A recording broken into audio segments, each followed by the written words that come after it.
Hello, this is Henry Pope, and my son Henry again. We're going to do another video for you guys, informative toward firearms. A couple of days ago on Facebook, I saw a piece that was well done about the Sochi Olympics, and it featured an Olympian who competes in the biathlon. And she was talking about the tool that she uses in her sport, specifically the firearm, which is foremost and key to her sport. They also use skis to move around, but the focus of the sport is toward being a precision shooter or a sharp shooter. And so she talked about her firearm and the construction of it and its components. And while watching that, I thought, hey, I'm going to share this with my Facebookians. I'm real big on firearm safety and education, as you guys all know.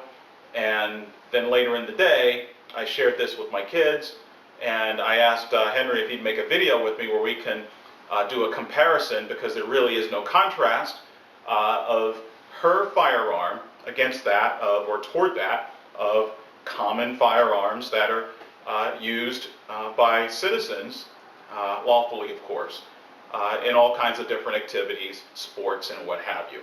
And I happen to have here today two different types of rifle. These are both, well, actually one's a rifle and one's a carbine.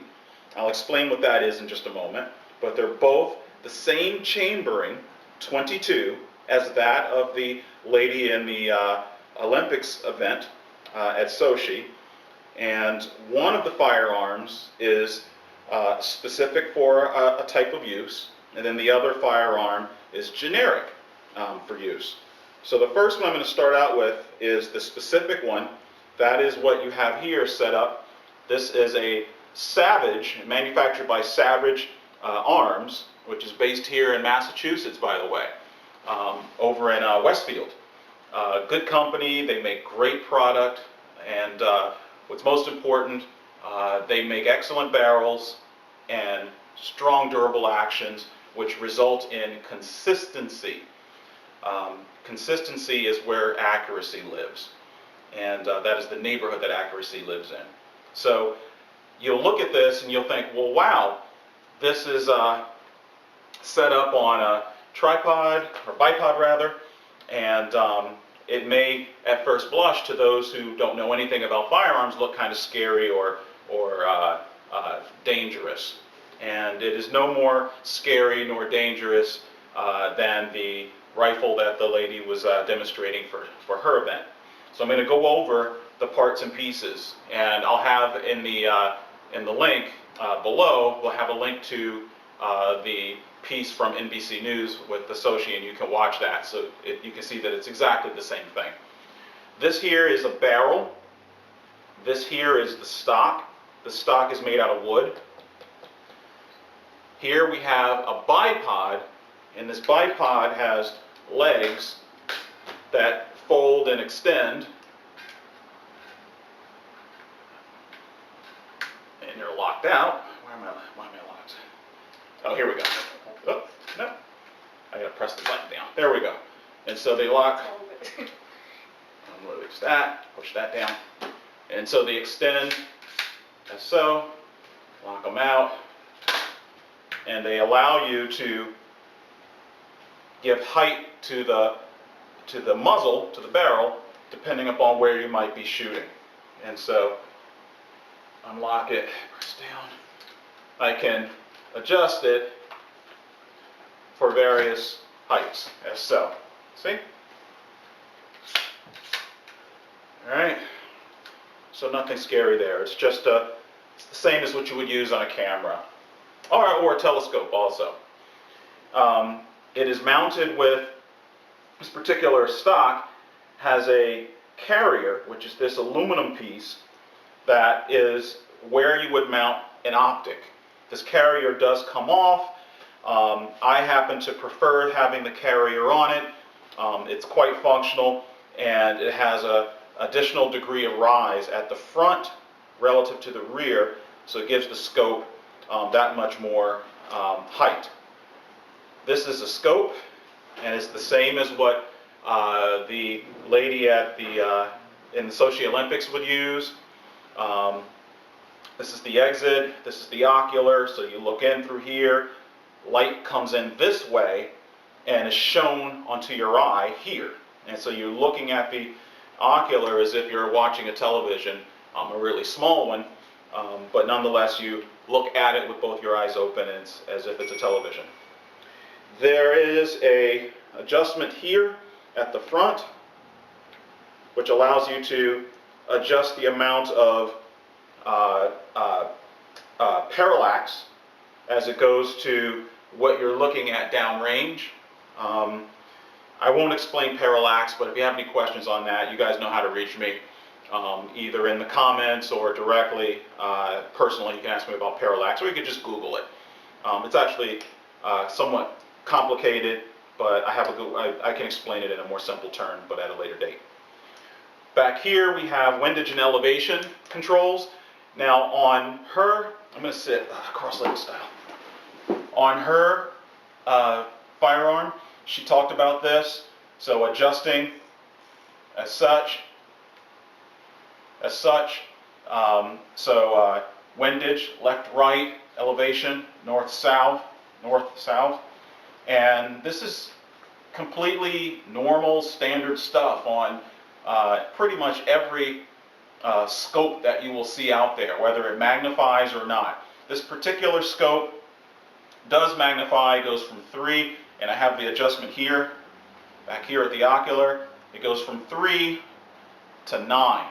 So 3 power is the minimum, meaning that when you look through here, everything is magnified 3 times as large, up to 9. So it goes in steps, 3, 4, 5, 6, 7, 8, 9. 9 being maximum, and this is a fine scope and setup relative to the chambering of this rifle. Oh, I forgot to get, I can't believe I forgot. I forgot to get some dummy rounds. We'll have to do that at a later time. I'll talk about 22. But this is chambered in the exact same projectile type that she was using. Now, when I first watched the video, I thought that she was using 22 short, but after I watched it again, I looked at the casing length that was ejected from her gun. It's actually 22 long rifle. 22 short's a smaller, shorter casing, has less powder to it, the same type of projectile, just less powder, so that therefore it creates less energy to drive the projectile forward at a given distance. 22 long rifle has a greater amount of powder because the casing is longer, and therefore you can drive the projectile further. So the ejection port is right here. The round the spent shell, or casing rather, would come out there, and this is the bolt, and it works like so. Alright, so you go forward, you bring it down to lock the action, and then at this point you would toggle the trigger. When the gun fires, you then open the action by lifting and then pulling back. Now on her particular rifle, all that she had to do is just go forward and back, because it auto locks. So she talked about how that action is special, and it is. It's unusual. It is not atypical, though. We can find this type of action among hunters and other type use of firearms that are non-Olympic style, but they just tend to cost a lot more than the conventional locking bolt, manually locking bolt. We also have the magazine. This is the magazine.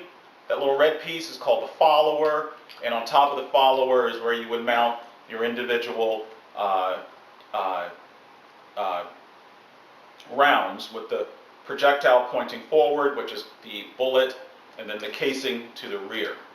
And it loads as such. Goes in like that, and then clicks in. Pretty easy. And then there's a tab back here that you push down, and it falls out. Super simple. And so I'm going to load it again, like so. Then you push the bolt forward, lock it down. It's super, super easy. Anybody can do this. It is not physically difficult, nor mentally requiring any sort of strong acumen. Anybody can do this. Okay, and drop the magazine out. Henry will collect that for me. This is the trigger guard. This is the trigger itself. And this little blade that's in front that I'm pushing down, that is a safety. So right now the bolt is rear, meaning the action is open and the firearm is inert. So I can touch the blade and nothing happens. But watch what happens when I close the bolt and lock it down. I now have the firearm on. So I've just put it on fire, and I'm going to touch the trigger. I'm going to touch the blade very slowly, very slowly. Now, pushing back on the blade disables the safety. If I pull back on the trigger without touching the blade, the gun doesn't fire. See that? Nothing happens. No matter how hard I push on it, nothing happens. But as soon as I push down the blade, then touch the trigger, I got it wrong. I got it the backwards way. We'll have to edit that out. What a noob. All right, so we'll start over from this position. All right. So I have the magazine here, loaded in, drop it out. It's pretty straightforward. Anybody can do this. It's very, very simple. All right, so now we have the trigger guard and the trigger. Now, the trigger guard is here to protect the trigger itself. The trigger, right now, as you can see, has this little blade here. This little blade prevents the trigger from being depressed. Okay? Now, I'm going to close the action. I'm going to set it to fire. Okay? And now at this point, if I pull back on the trigger, the gun will not fire. All right? Nothing. But if I touch the blade, hear that click? So that has now released the safety.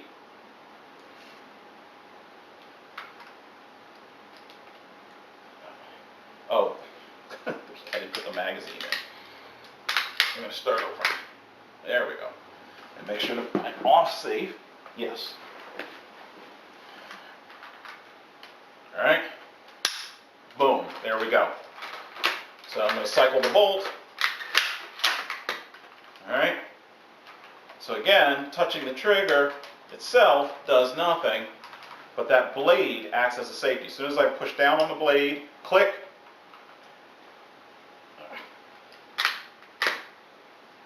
Click, and then boom. Push back, and then boom. All right. Push back on the blade. Without the blade, nothing happens. Push down on the blade, and it fires. All right. So we're going to open the action. Drop the magazine, and now again it's inert, it's safe. Now I'm going to put it back on fire so that I can take the bolt out. To remove the bolt, just like the lady did in her video, I push back on the trigger, and then the bolt comes out. All right, and this is the bolt. It's a T-handle. It's a mechanical piece. It's pretty straightforward. None of this is difficult. And then she talked about having a sling, and that is this. So it's a backpack type sling. This is not all that conventional here in America, in North America, the United States rather, but it is quite conventional and common to see outside the U.S. And I've had this one for years, like 10 years I think, and it's very good. I actually prefer it. I prefer it among most slings as it goes to portage over land.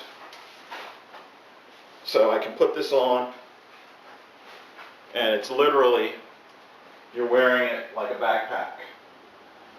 So it allows you to carry the gun at long distances and it's as if it's not there. I use this for rifle and for shotgun if ever I'm planning on traveling a long distance. So this works well. I like it. All right, now the next thing I'm going to show you is this thing, this little gun. This is by Mossberg, and this particular gun, the reason that it's orange is because as manufactured, it is incapable of being loaded to fire real or live ammunition. This is a training gun. Mossberg, by sponsorship of the International Hunter Education Association. Anyway, this too is a .22. So it's the same as the firearm that the lady was using on the Olympics. This gun has iron sights, so it has a rear sight here, and it has a front sight that's covered or hooded up there. It makes it very easy when you're looking through this. You put the hood on the target that you're looking at, and then you align that with the rear sight, and then you take your shot. It too is bolt action, as you can see here. A little bit stiff. There we go. And it too has a trigger guard, has a mechanical safety, like so. And I don't have the magazine for it, but you know how magazines work at this point. It has a grip, which is there to hold, and a stock. And this stock is made out of a polymer, it's plastic. But that doesn't matter. Plastic, wood, what have you, they all work, it all functions the same. So these are .22 rifles. This is a carbine, by the way, actually. And the reason that it's a carbine is because the barrel from here to up there is much shorter than that of a normal rifle. And so a short-barreled rifle is referred to as a carbine. All right, and that's it. That's all I got. So I hope you've learned some things today. And again, as a comparison to that of the Olympics biathlon competitor talking about her tool, this is a tool. It is a firearm. They're all firearms. And this is a tool. This would be used for, if they were capable of firing, be used for children and for smaller stature people toward learning how to use a rifle and toward the fundamentals of such. This rifle is again my personal rifle. This is a precision rifle. It is very accurate, and it is a analog, meaning a match toward that of a larger caliber rifle that also Savage sells. They sell in .308, which is used for precision shooting and competition, as well as hunting, and by law enforcement and police, law enforcement and military rather. Just about everybody uses, for various purposes, the same setup. So something that I've commonly seen among my friends who are not gun people per se, and among the media and among just the general public for not knowing any better, and some firearms people too, they would look at this and think, oh, well, that's a sniper rifle. There's no such thing as a sniper rifle. That is a misnomer. Any rifle that is able to shoot consistently, meaning it constantly and consistently, predictably fires to the same point of aim, of impact relative to point of aim, that's a good rifle. And having a scope on it, does it make it a sniper rifle? Having the scope off doesn't then therefore negate its capability for use for shooting at precision to a given distance, in a precise manner to a given distance. So the whole sniper rifle, and that's just a misnomer. This is a precision rifle. It is inherently precise per its manufacture, and the scope helps hugely. And then the person behind the gun your accuracy will increase or degrade depending upon that person's skill set. That's it. All right, well, I hope you enjoyed this and learned a few things. Oh, I forgot to mention that the scope on this particular rifle is made by BSA. Model is the Sweet 22. I won't go into the details of that either, but it's a decent scope for the purpose that I have this gun set up for. There's much better scopes. There's much worse scopes, but for the purpose and the cost of investment, it's been a good piece of equipment. This gun is, I think, 8 years old, 8 or 9 years old. I've had it for a while, and it works. All right, that's it, and I will chat with you guys later.